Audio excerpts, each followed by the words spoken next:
Hello guys, আশা করি সকলেই ভালো আছেন। আমি চলে আসলাম নতুন ভাইরাল শসার রেসিপি নিয়ে। কী করে বানাতে হয় অবশ্যই কন্টিনিউ দেখতে থাকুন, তাহলে বুঝতে পারবেন।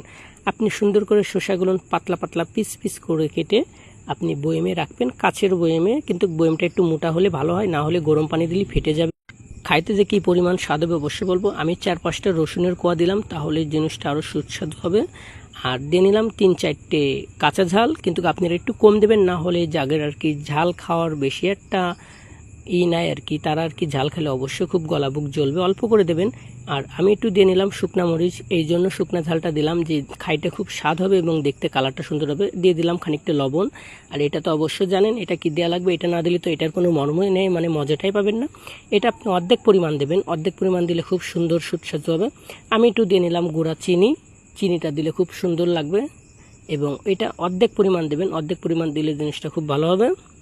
এবং তারপরে দেবো আমি গরম পানি। গরম পানি দিয়ে এইটা ঠিক একদিন রেখে দেওয়া লাগবে। একদিন রেখে দেওয়ার পরে খাইলে খুব সুন্দর মজা লাগবে। আর অবশ্যই আমার ভিডিও পাইতে চাইলে কন্টিনিউ দেখতে থাকবেন। সকলে ভালো থাকবেন। আল্লাহ হাফেজ।